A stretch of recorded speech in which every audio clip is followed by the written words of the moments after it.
રાધનપુર ખાતે શહેર કોંગ્રેસ અને મહિલા કોંગ્રેસ દ્વારા સહી ઝુંબેશ હાથ ધરવામાં આવી।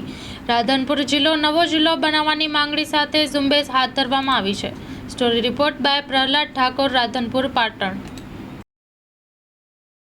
આજ રોજ રાધનપુરને જિલ્લો બનાવવા માટે મારો જિલ્લો રાધનપુર જિલ્લો આ સૂત્ર સાથે રાધનપુર વિસ્તારની પ્રજા રાધનપુર જિલ્લો બને તે માટે સહી ઝુંબેશ કરી રહી છે। હમણાં ગયા અઠવાડિયે વર્તમાનપત્રમાં રાજ્ય સરકારે એવી જાહેરાત કરી હતી કે 4 નવા જિલ્લા બનાવવા છે। એમાં રાધનપુરનું પણ નામ હતું। વર્ષો જૂની માગણી હતી આ વિસ્તારની। ભૌગોલિક દ્રષ્ટિએ આ વિસ્તાર જિલ્લો બનાવવા માટે બહુ જરૂરી હતો।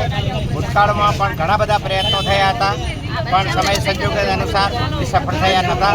હવે રાજ્ય સરકારે જ્યારે આ ઇનિશિયેશન લીધું છે ત્યારે આ વિસ્તારની પ્રજામાં ખૂબ જ ઉમળકો જોવા મળે છે। તમામ લોકો ખૂબ ખુશ છે કે રાધનપુરનો વિસ્તાર જિલ્લો બનવો જોઈએ। તમામ ભૌગોલિક અને સામાજિક દ્રષ્ટિએ અને આર્થિક વિકાસ જો કરવો હોય આ વિસ્તારનો તો રાધનપુર જિલ્લો બનવો જરૂરી છે।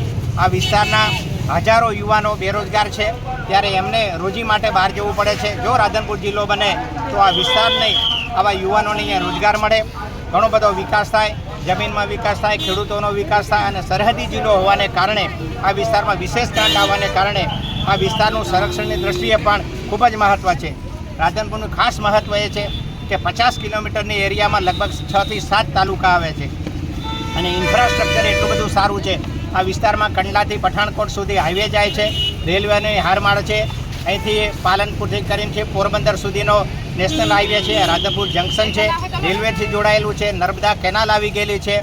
પણ માત્ર જિલ્લો આવે તો આ વિસ્તારનો આર્થિક વિકાસ કરી શકાય। આર્થિક રીતે આ પછાત વિસ્તારને ખરેખર આ જરૂરિયાત છે અને આ પ્રજા આ સમાચાર જાણીને ખૂબ આનંદિત થઈ છે।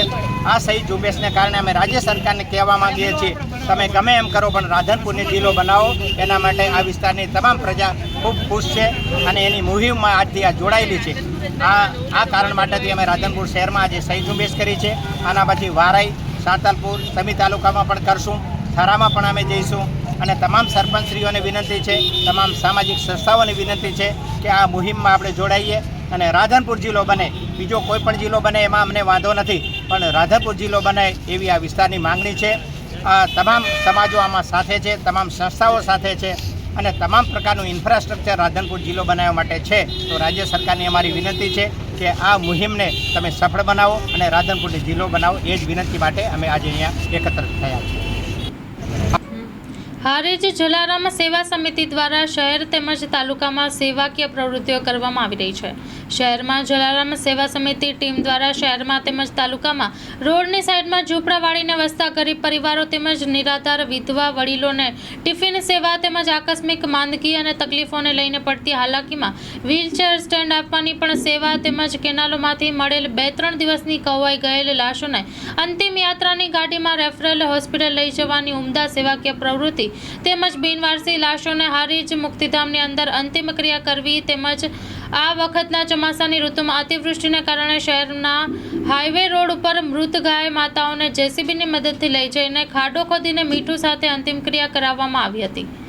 તેવી જ રીતે અનેક સેવાકીય પ્રવૃત્તિઓ હિતેશભાઈ ઠક્કર 108ની જેમ તત્પર રહેતા હોય છે। શહેર તેમજ તાલુકામાં જલારામ સેવા સમિતિના હિતેશભાઈ ઠક્કરને પંકજભાઈ લોકપ્રિય રહ્યા છે। Story report by Naresh Thakar. Junagadh પોલીસની વડીલ વંદના યોજાઈ। જૂનાગઢ પોલીસ દ્વારા અપનાગર વૃદ્ધાશ્રમમાં વિશ્વ વૃદ્ધ દિવસની ઉજવણી કરવામાં આવી। સ્ટુડન્ટ પોલીસ કેડેટના વિદ્યાર્થીઓ આપણું ભવિષ્ય છે અને તેમને વડીલો પ્રત્યે આદર ભાવ જાગે તથા વડીલોની કાળજી લેવી અને તેની સુરક્ષા રહે તે હેતુથી કાર્યક્રમ યોજાયો હતો। Story report by Paresh Budhbhatti.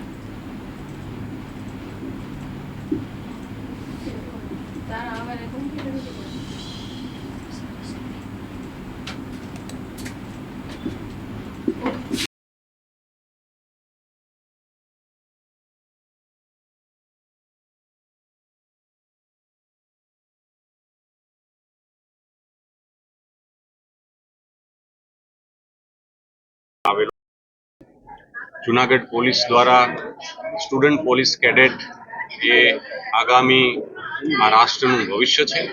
જ્યારે આ રાષ્ટ્રના ગૌરવવંત ઇતિહાસના ભાગરૂપે આ વડીલો છે તો આ બંનેનો સમન્વય સાથે આ બાળકોમાં એક વડીલોને વંદન કરવાની એક જે સંસ્કારિતા આવે એના ભાગરૂપે સમાજમાં વડીલોનું સન્માન વધે એના ભાગરૂપે અને આજના દિવસે વડીલો ખૂબ હળવાશથી પોતાની પળો છે એ માણી શકે એ માટે આજે અહીંયા આપના ઘરમાં જુનાગઢ શહેરના અલગ અલગ જે વડીલોની સંસ્થાઓ છે એમના ટ્રસ્ટીશ્રીઓ એમના સંબંધિત જે વડીલો છે એ અહીંયા ઉપસ્થિત રહ્યા છે.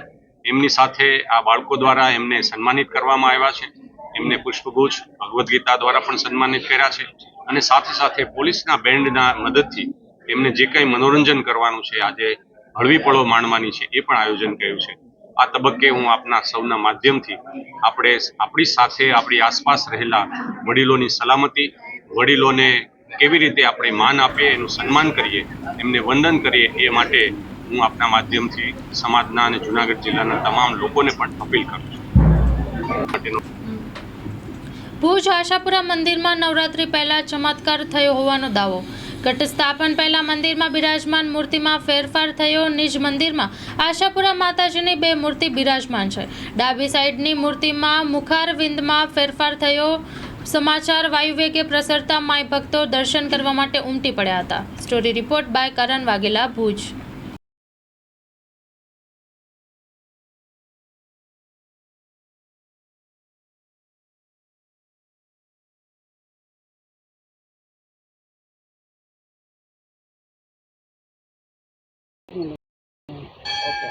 આ રોલ હા, આ ખાસ કરીને કાલે કંઈ ખાસ એવી બાબત બની જે આજે આપણે શ્રદ્ધાને વધુ મજબૂત બનાવે છે. શું આખી બાબત? ગઈકાલે 30મી સપ્ટેમ્બર રાતના 11:30 વાગે નિજ મંદિરની અંદર અમે નવરાત્રિ નિમિત્તેનો તો માતાજીનો સિંદૂરનો વાઘો કે નેત્ર કે આપણે બધા તિલક, બધા ચાંદલા એ બધું કમ્પ્લીટ કરી લીધું. અને એમ તે પછી મારો મોટો સન એ ઉમરાની અંદર નાના ગણપતિ હનુમાનજીનો વાઘો ધરાવતા હતા. તો ત્યારે આપણે દર્શન કરીએ છીએ એની ડાબી બાજુની મૂર્તિમાં નથની નીચે, નથનો ભાગ એટલે કે નાકની નીચેનો ભાગ આખો હલબલ્યો. અને એ હલબલ્યો એટલે તરત જ મને ઘરમાં કહેવા આવ્યા કે ભાઈ આ પ્રમાણે થાય છે. એટલે તરત જ હું મંદિરમાં આવ્યો અને જોયું તો નથનો ભાગ આખો છૂટો પડી ગયો હતો અને ડગતો હતો. અને જ્યારે નજીક આવીને જોયું તો માતાજીના મુખવારવિંદ ઉપરના આખો જે મોઢોનો ભાગ છે એના 2 ભાગ આખા ખુલ્લા થઈ ગયા અને અંદરથી માતાજીના મૂળ સ્વરૂપના દર્શન થયા, જે અત્યારે આપણે જોઈએ છીએ કે જે આપણે અત્યારે દર્શન થાય છે.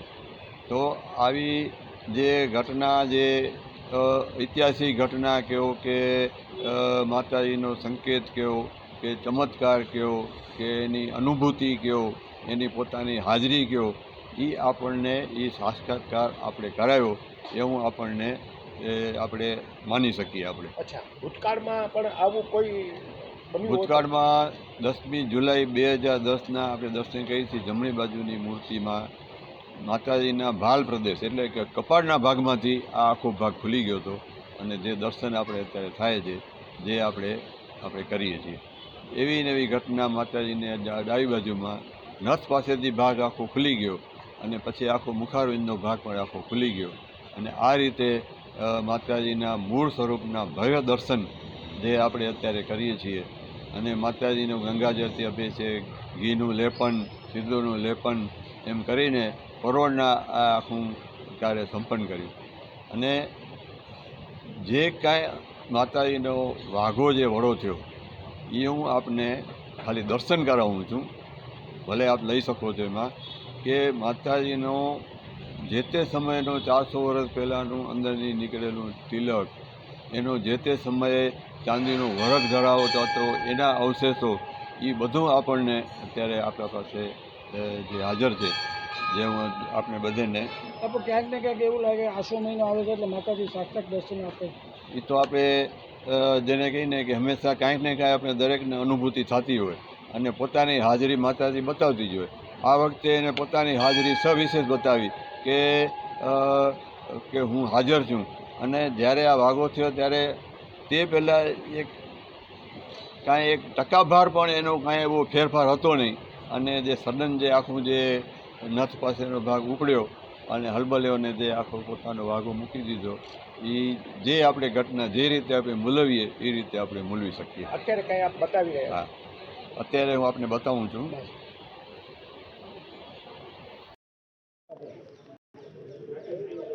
આજે કચ્છની કુળદેવી મા આશાપુરા અને ખાસ કરીને આપના માધ્યમ દ્વારા જે આસો નવરાત્રિ પરમ દિવસથી શરૂ થઈ રહી છે અને મા હાજરા હજૂર છે એના પરચા અવારનવાર મળતા રહે છે. એ જ રીતે કાલે રાતના 11:30થી 12ની વચ્ચે માએ અહીંયા પોતાના જે રૂપ બતાવ્યું અને એ રૂપની હિસાબે માએ કીધું કે હું અહીંયા જ છું અને આપની સાથે છું. આપ લોકો કચ્છ માટે હંમેશા માં આપણી કચ્છની ધણીયાણી મા આશાપુરા હંમેશા આપણી સાથે છે અને કચ્છના લોકો માટે અને કચ્છના લોકોને હિંમત આપવા માટે અવારનવાર આવા પરચા આપતા રહે છે.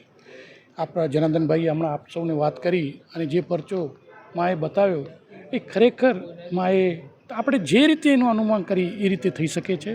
માં હાજર હજૂર છે અને માં હંમેશા બધા લોકોને આશીર્વાદ આપતા રહે છે. અને ખાસ કરીને રાજ પરિવારના મહારાણી પ્રીતિદેવી માં અતૂટ વિશ્વાસ છે.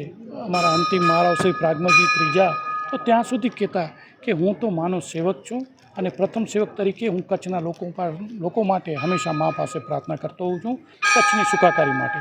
એ જ રીતે આજે પણ એ પરંપરા મહારાણી પ્રીતિદેવીજી નિભાવી રહ્યા છે અને આજે પણ એ મા પાસે જ્યારે પણ પૂજા અર્ચના કરીને પધારે છે ત્યારે કચ્છના લોકો માટે, કચ્છના લોકોના હિત માટે, કચ્છના લોકોના સુખાકારી માટે હંમેશા મા પાસે પ્રાર્થના કરતા હોય છે. અને આજે પણ આ માએ કીધું, માએ આપણે જે રીતે આપણે દર્શન આપ્યા છે એ આપણે ધન્યતા છે અને કચ્છના લોકો માટે આશીર્વાદરૂપ છે. બાબુ, તો આપ મંદિરના ટ્રસ્ટી જો તો અત્યારે નવરાત્રિ જે ચાલે આવશે એના માટે ભાવિ ભક્તો માટે ટ્રસ્ટ દ્વારા શું શું વ્યવસ્થા રાખી છે? મંદિરને શું ટાઈમિંગ રહેશે? તો ખાસ કરીને ભાવિકો અત્યારે માના આશીર્વાદ લેવા આવતા હોય છે તો અમારું પહેલું એક જ છે કે કોઈ પણ દર્શનાર્થી આવે એ મા પાસે શાંતિથી દર્શન કરે, મા પાસે આશીર્વાદ માંગી શકે એવી પૂરેપૂરી વ્યવસ્થા છે. કોઈ પણ જાતની ભીડભાડ ન થાય અને કોઈ પણ જાતને કોઈને માન સન્માન ન ગવાય એવી અમારી પૂરેપૂરી તકેદારી છે. અને બને એટલી અમે લોકોની સેવા અને લોકોની જે કાંઈ પણ માંગણી હશે એ સંતોષવા માટે અમે તત્પર છીએ અને મા પાસે એ જ પ્રાર્થના કરી છીએ કે મા આપના ચરણોમાં લોકો આવે છે તો એમને હેમખેમ આપની પાસે પહોંચાડો અને હેમખેમ એ ઘરે પાછા પહોંચે અને મા આપના આશીર્વાદ લઈ અને કોઈ ઉપર કોઈની આફત ના આવે કે કોઈ પણ જાતની કોઈ આફત કે કોઈ પણ જાતના એવા બનાવ ન બને જેના કારણે કોઈ પણ પરિવારને દુઃખ થાય. એટલે મા પાસે આપની એટલી જ પ્રાર્થના છે કે મા સૌને આશીર્વાદ આપી અને સૌને સુખાકારી માટે અને આપના આશીર્વાદ હંમેશા બન્યા રહે. આભાર. જૂનાગઢ કામધેનુ યુનિવર્સિટીના સિક્યુરિટી કર્મચારીને છૂટા કરી દેવાતા રોષ. 40 જેટલા કર્મચારીને છૂટા કરી દેતા કર્મચારીઓમાં રોષની લાગણી ફેલાઈ હતી. કોઈ પણ જાણ કર્યા વગર છૂટા કરવાનો આદેશ કરાયો હતો. Story report by Paresh Budhbhatti.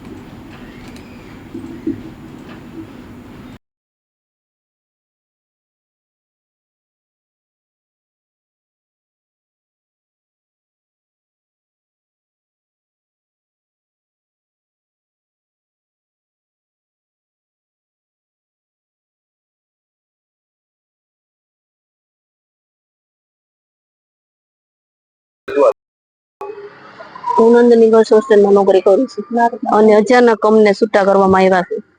કોઈ જાતની માહિતી દીધી નથી અને કાલે એમ કીધું કે 1 તારીખે નહીં આવવાનું. એટલે અમારે આ લોકોએ કઈ જણાવ્યા વિના અમને આવી રીતના કીધું છે.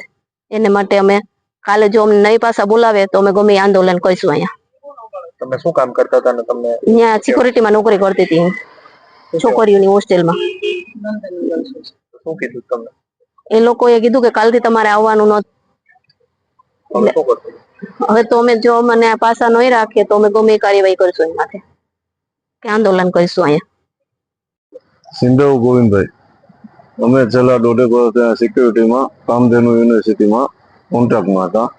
છેલ્લા 6 માસ થયા અમને માસ્ટર ઉપર લીધા રોજમદાર તરીકે. કાલે કોઈ પણ જાતનું કારણ આપ્યા વગર અમને અધિકારીઓએ છૂટા કરવાનું કીધેલું છે. એટલે આવું કોઈ જાતનું વાક કારણ દર્શાવ્યા વગર અમને હુકમે છૂટા કર્યા.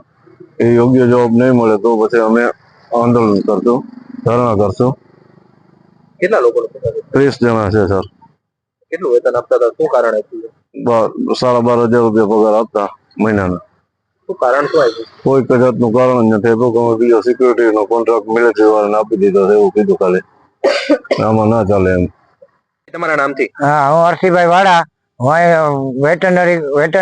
વેટરનરીમાં સિક્યુરિટી તરીકે નોકરી કરું છું 2 વર્ષથી, અને અમને તાત્કાલિક છૂટા કરી દેવામાં આવ્યા કે સવારે તમે ન આવતા. હવે અમારે કયો રસ્તો પકડવાનો છે? શું કામ આવું કીધું? કેટલા લોકોને આવું કીધું? અમારે 30-32 જણા છે સિક્યુરિટી ગાર્ડ, એકારે બધીને છૂટા કરી દીધા. શું કારણ આપ્યું? હવે કોઈ કારણ નથી કે અમારે બીજા કોન્ટ્રાક્ટર આવી ગયા છે, તો હવે અમારે શું કરવાનું? શું કરશો તમે? હવે અમારે શું કરવાનું એમ? અમે કાલ નોકરી ઉપર આવીએ, શું કરવાનું? છોટાઉદેપુર સ્પેશિયલ પોક્સો કોર્ટ દ્વારા જિલ્લામાં 8 વર્ષની બાળકી સાથે દુષ્કર્મ આચરનારને 20 વર્ષની સખત કેદનો હુકમ કર્યો. છોટાઉદેપુર જિલ્લામાં 8 વર્ષની બાળકી સાથે દુષ્કર્મ આચરનાર નરાધમને 20 વર્ષની સખત કેદની સજા ફટકારતો હુકમ કર્યો છે.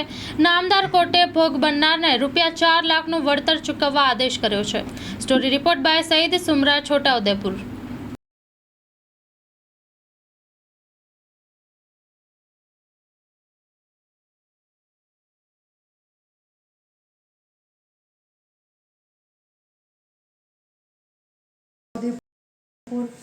પોક્સો કોર્ટના મુંશી સાહેબ નાઓએ આરોપી સંજયભાઈ સોનકાભાઈ રાઠવા જે રહે જેતપુર પાવીનાઓને સજાનો હુકમ કર્યો છે. આ કામમાં ફરિયાદની હકીકત જોવા જઈએ તો આ કામના જે ભોગ બનનાર છે તેઓની ઉંમર 8 વર્ષની હોય છે અને તેઓની માતા ફરિયાદી બને છે.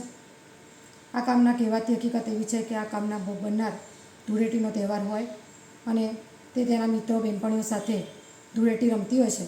તે વખતે આ કામના આરોપી આ જે ભોગ બનનાર છે તેઓની માતા પાન પડીકીની ગલ્લો કરતા હોય ત્યાં આવે છે અને ભોગ બનનારને ખેતરમાં લઈ જાય છે અને ત્યાં ભોગ બનનાર મોટર ચાલુ કરવાનું હોય છે, જેથી એ ત્યાં જાય છે અને આ કામના આરોપી તેઓને અવાવરૂ જગ્યા ઉપર લઈ જઈ ખેતરમાં લઈ જઈ તેની સાથે દુષ્કર્મ કરે છે, જેથી જેતપુર પાવી ગુના રજિસ્ટર નંબર 146/2021થી ગુનો રજિસ્ટર થાય છે અને ત્યારબાદ પોસ્કો કોર્ટની અંદર ચાર્જશીટ દાખલ થતાં કુલ્લે 16 જેવા દસ્તાવેજી પુરાવા નામદાર કોર્ટમાં રજૂ કરેલા અને 13 જેવા સાક્ષી તપાસવામાં આવેલા, જેથી આજરોજ નામદાર કોર્ટે આરોપીને 20 વર્ષની સખત કેદની સજા અને વળતર રૂપે ભોગ બનનારને ₹4 લાખ રૂપિયાનો હુકમ કર્યો છે.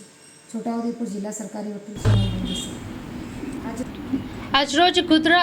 આજરોજ ગુજરાત પ્રદેશ NSUI દ્વારા રાજકોટમાં આવેલી મારવાડી યુનિવર્સિટીમાં વધતા જતું નશીલા પદાર્થોનું પ્રમાણ અને ગેરકાનૂની પ્રવૃત્તિઓ અને રેગિંગના વિરોધમાં આજે યુનિવર્સિટીનો ઘેરાવ કરવામાં આવ્યો હતો. Story report by KK Choksi સાથે સંદીપ ચાવડા.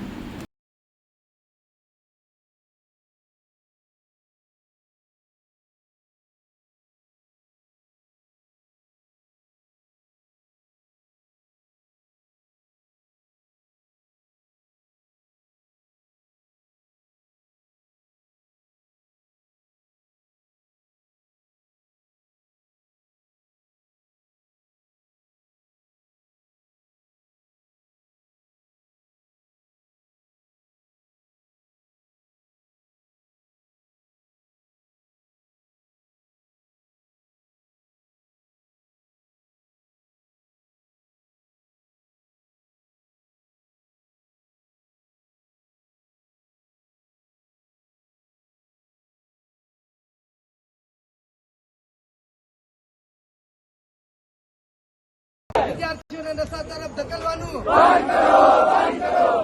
ખાસ કરીને મારવાડી યુનિવર્સિટી જે ખ્યાતનામ યુનિવર્સિટી છે, આ મારવાડી યુનિવર્સિટીમાં વિદ્યાર્થીઓને નશા તરફ ધકેલવાનું કામ થઈ રહ્યું છે.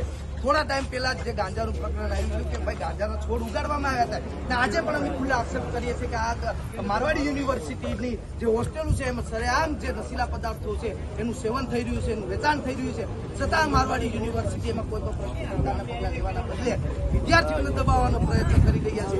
સરેઆમ રેગિંગો થઈ રહ્યા છે. રેગિંગમાં તાજેતરની જે ઘટના આવી, આ રેગિંગની ઘટનામાં પણ એક વિદ્યાર્થીની ઉપર 4 વિદ્યાર્થીનીઓ માર મારે છે. ના કોઈ પહેલી ઘટના મારવાડીમાં નથી. મારવાડીમાં વારંવાર આવી ઘટનાઓ બને છે.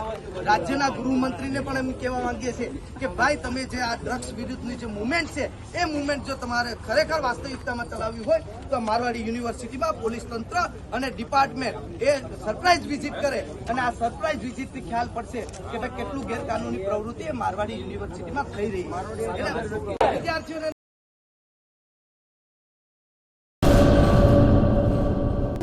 લોન પર ફોન 15 વર્ષ જૂનું ગુરુ મોબાઈલ એન્ડ ઇલેક્ટ્રોનિક્સ. દરેક કંપનીના જૂના અને નવા મોબાઈલ લોન ઉપર મળશે અને ઇલેક્ટ્રોનિક્સ આઇટમો fridge, TV, washing machine.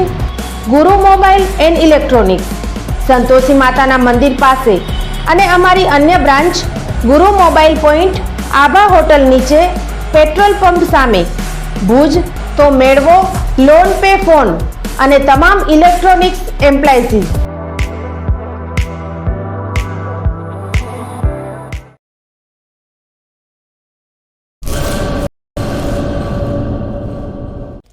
Hello everyone, તો આજે હું આવી છું લિટલ બાઇટ્સમાં. So let's go.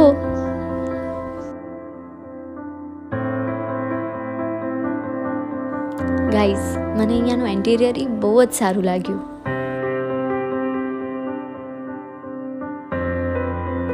મેં અહીંયાની ઘણી જ બધી વેરાયટીઓ ટ્રાય કરી, જેમ કે પાણીપુરી, સેવ બટાટા પૂરી, પાઉંભાજી, મૈસૂર મસાલા ઢોસા, દહીં બટાટા પૂરી, ચીઝ સેન્ડવિચ. અને હા ગાઈઝ, અહીંયાના ટેસ્ટ વિશે કહું તો મને અહીંયાનું ટેસ્ટ બહુ જ સારું લાગ્યું. આનું એક બેનિફિટ છે, તમે આ રીલ લાઈક કરેલી હું અને બતાવશો તો તમને 10% ડિસ્કાઉન્ટ મળી રહેશે. Thank you so much.